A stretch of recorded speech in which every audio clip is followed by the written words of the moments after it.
Bakit may mga OFW na nagsasabi, bakit ganito lang yung sahod ko? Habang yung iba naman, bakit malaki yung sahod nila?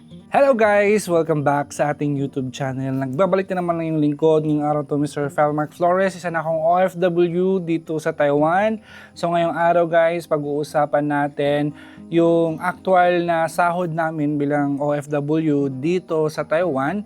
Pero meron tayong isang problema guys, no, bawal i-disclose yung aming sahod dito sa factory na pinapasukan ko guys, kasi una pa lang, pagpasok pa lang namin sa company, so meron ng orientation, bawal i-disclose yung sahod namin kasi iba-iba yung sahod ng bawat OFW dito sa company na pinapasukan ko guys. Pero, sorry. Pero guys, pag-uusapan natin guys ngayon kung saan ba nanggaling yung sahod namin, no? Bakit iba-iba yung sahod ng bawat worker? Kasi kadalasan tinatanong talaga yan ng ating mga nakasubaybay sa ating YouTube channel. At the same time, pag-uusapan din natin kung bakit nga ba basic salary yung tinitingnan natin, no, pag nag-a-apply tayo dito sa Taiwan. Unang pag-uusapan natin guys ay yung basic salary, no? Kasi unang-una meron tayong basic salary. Ito yung tinitingnan ng mga ka-OFW natin bago sa nag-apply sa Taiwan, di ba? Hindi ibig sabihin na basic salary lang ang matatanggap namin kasi every month. So meron pa kasi yung mga guys, may mga iba pang pinagkukunan yung sahod namin, no, dito sa Taiwan. Kaya kapag narinig mo ang OFW na ganito ang sahod nila sa social media, no, iba-iba yan guys. Pag nag-apply kayo, hindi pare-pareho ang sahod ng isang OFW at lalong-lalo yung basic salary dito sa Taiwan. Okay guys, ang kasunod naman natin na pag-uusapan pagkatapos ng basic salary ay yung overtime. So, isa din yan sa factor, no, yung overtime. Okay, hindi lamang basic salary kundi merong overtime pay. So, which is yung overtime pay natin, no, ito yung kadalasang hinahabol ng mga OFW talaga na mag-OT, lalo na yung holiday pay, merong ganon. So, may overtime pay, iba din yun guys. Bumabawi tayo sa overtime. Yung iba nga 13-1 yung pasok nila, ibang company. Pero sa ako guys, yung overtime ko lang every month, siguro maabot lang siguro siya ng 20 or 30, okay na sa akin, walang problema. Or isang overtime lang, okay na sa akin, walang problema yan. Tapos pangalawa, bakit ba lumalaki yung sahod namin? Dahil ako ay night shift. Okay, night shift ako. Iba ang rate ng night shift sa morning shift. Kaya kadalasan gustong-gusto ng mga OFW na mag-night shift kasi malaki yung sahod nila. Okay, iba yung rate ng night shift sa morning shift. Actually, dito sa Taiwan guys, pag morning shift ka, siguro lalo na sa mga semiconductor no companies, ang kanilang company guys, or ang kanyang rules, no, bago ka mag-night shift, mag-morning shift ka muna para sa training mo. Hindi ko alam, aabot ata ng 3 months yung training mo bago ka mag-probationary.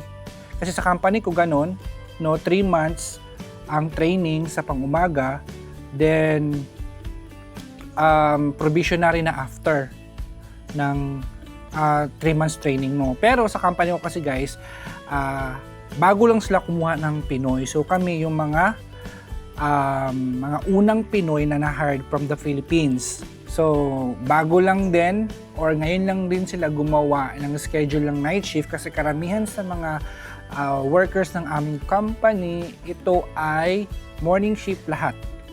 So, sa amin lang nagkaroon ng night shift at doon nga nagsimula ang night shift sa amin, then nagkaroon ng sunod-sunod na ibang department, may night shift na rin na Pinoy.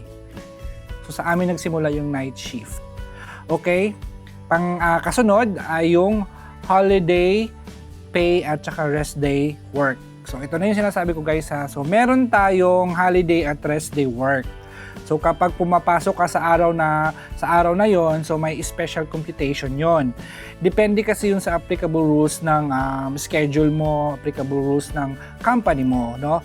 Pero hindi ibig sabihin guys na kailangan mag-overtime ka palagi para malaki yung sahod mo. Remember guys, no, yung sinasabi nga nila, na mas maraming trabaho, mas maraming potential income na kinikita natin, pero mas maraming oras ang ginugugol natin sa trabaho kaysa sarili natin. Pero wag naman laging ganun na patayan sa overtime, guys, kasi baka naman tatagos ka na sa pader.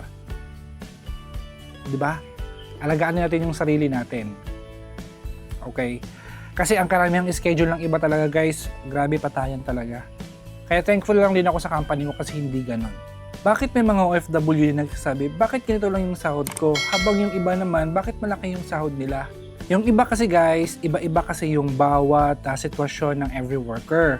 Siyempre, merong overtime pay. Yung mahilig mag-overtime, yan. Siyempre, malaki ang sahod nila yan. Meron pang rest day OT. 'Di ba? Meron ding holiday pay. Meron ding ibang allowances na binibigay sa company.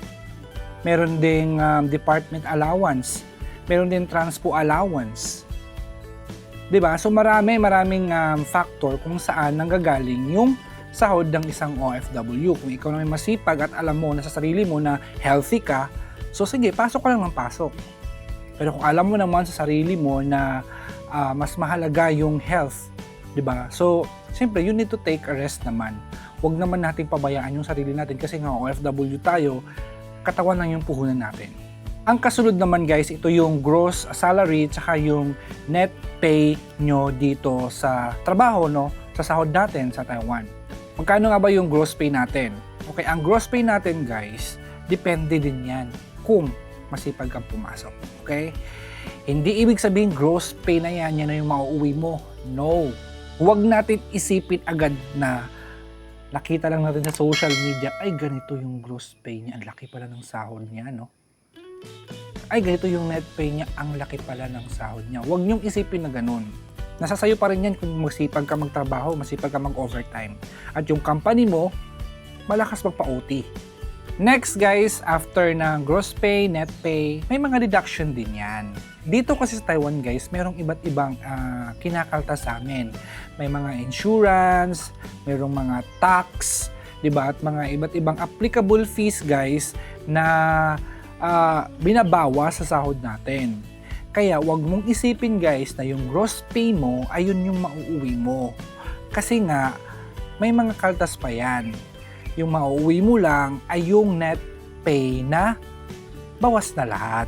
Kung may plano kang mag-apply dito sa Taiwan or gusto mong maging isang OFW sa Taiwan, guys, advice ko lang, alamin nyo muna, guys, kung magkano yung basic salary ng company, magkano yung sahod sa isang company, magkano yung overtime pay, magkano yung holiday pay, magkano yung deduction, at syempre, guys, basahin mo yung contract mo dahil doon mo kasi malalaman kung ano yung magiging employment conditions mo.